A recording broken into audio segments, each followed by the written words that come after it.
Председателе, почитувани колеги, почитувана македонска јавност и медиуми. Денес го разгледуваме Предлог законот за финансиска поддршка на социјално загрозените категории на граѓани со справување со енергетската криза по скратена постапка.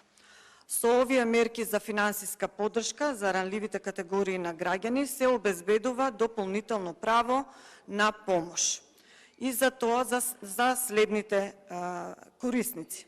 Корисници на право на социјална сигурност за стари лица, корисници на посебен додаток, корисници на право на надоместок заради попреченост, корисници со попреченост и трајни промени во здравствената состојба кои користат надоместок за помош и него од друго лице, но кои не користат право на надоместок заради попреченост без контролен преглед. Самохрани родители кои се евидентирани корисници на гарантирана минимална помош, корисници на право на пензија во висина до 14.000 денари, корисници на право на надоместок за телесно оштетување и невработени лица, корисници на право на материјално обезбедување во вид на паричен надоместок. Вкупната вредност на финансиската поддршка изнесува 18 милиони евра.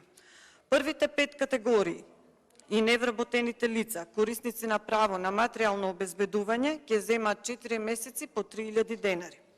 Пензионерите по 1500 денари, односно 750 денари во зависност дали имаат под или над 11.525 денари пензија. Корисниците на право на надоместок за лица со телесно оштетување ќе добијат помош од 750 денари исто за 4 месеци. Како пратеничка група на ВМРО-ДПМН и Коалицијата за обнова на Македонија, сметавме дека вака како што се предложени мерките за помош на ранливите категории не се доволни, поради што предложивме 6 амандмани за да бидат опфатени повеќе група на ранлива категорија на граѓани. Пакетот што го достави владата до собранието, како што реков, е околу 18 милиони евра, а голем број на граѓани нема да бидат опфатени. Дополнувањето на законот за финансиска поддршка на граѓаните беше наша искрена заложба. Заради тоа преку амандмани побаравме финансиска поддршка наместо 4 месеци да биде секој месец додека трае кризната состојба, односно до месец април 2023 година. Исто така баравме по 3000 денари месечно да бидат опфатени сите самохрани родители, а не само оние кои имаат деца до 7 годишна возраст и кои се приматели на гарантирана минимална помош.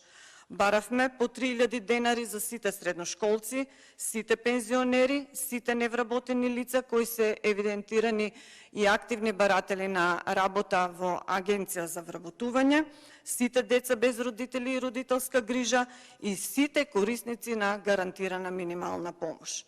Во услови на зголемена инфлација од 20%, кога храната е поскапена од над 30%, да не се прифатат овие наши амандмани, навистина е голем апсурд. Стапката на сиромаштија во Македонија, според последните достапни податоци од Државниот завод за статистика, изнесува 21,8% и се однесува за 2020 година, кога месечните приходи на едно 4-члено семејство изнесувале 19.500 денари. Денес, како што знаете, цените се драстично повисоки отколку во 2020 година, а тоа значи дека бројот на семејства кои се соочуваат со сиромаштија е далеку повисок. Но што е тука е? Така одлучиле представниците на народот од страна на власта. Почитувани колеги, зарем не мислите дека сумата од 750 денари помош е навистина помош? Не, колеги, тоа е навистина смешна и понижувачка сума, со која ги понижувате граѓаните на Република Македонија. И не е само ова. Постојано се фалите со донесената нова минимална плата од 18.000 денари, а поминаа 8 месеци од тогаш кога во собранието се уште се носат закони за усогласување со минималната плата. Знаете што значи тоа? Тоа значи дека 8 месеци граѓаните на Република Македонија се уште примаат плата од 14.000 и 15.000 денари. Тоа значи дека не ја земат минималната плата од 18.000 денари. Кажете како со овие плати и со дополнителната помош од 750 денари, граѓаните ќе го поминат месецот. Што попрво да испазарат? Знаете каде отидат цените на сите основни прехранбени производи и како ќе можат граѓаните на вистина со овие средства, иако се дополнителни, да пазарат нешто. Што и да кажете, што и да излажете, повеќе залудно е. Граѓаните го осетија фамозниот живот кој го донесовте, животот кој го ветувавте, а ветувавте и многу нови работи. Да ве потсетам на дел од нив. Во вашата програма за живот ветивте дека ќе го зголемите износот на средствата за заштита на правата на лицата со посебен додаток за 50%. Но вистината е поинаква. Имаше покачување, се измени законот за детска заштита и покачување на посебниот додаток, но не за 50%, само за 15%. Тоа е вистината. Ветивте дека ќе донесете нов закон за работни односи во кој велите, цитирам, колективните договори ќе станат задолжителни за сите правни субјекти. Колеги, со донесување на минималната плата, вие бевте тие што не го почитувавте членот 8, според кој се предвидува усогласување на колективните договори со минималната плата и тоа во рок од 6 месеци. А ние како пратеничка група на ВМРО ДПМНЕ сакавме само да се почитува тој член 8 кој беше цитиран во Законот за минимална плата.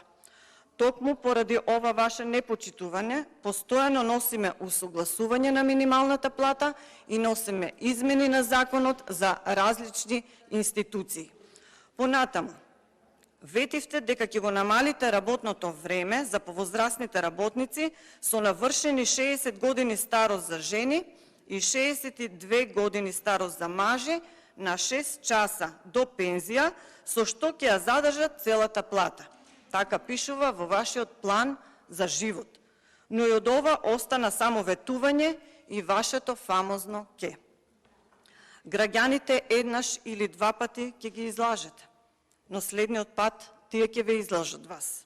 Со овој закон, за жал, игнориравте многу граѓани, но многу брзо ќе дојде денот кога секој од нив ќе има можност да го каже своето мислење и да ја прати оваа најнеспособна влада во опозиција за да научи од своите грешки. Ако ги прифативте нашите амандмани, денес ќе кажевте дека се грижите за сите категории на граѓани. Всушност, граѓаните тоа и го очекуваат од вас, затоа што ветивте не за неколкумина и за некои категории граѓани, ветувавте живот за сите. Благодарам.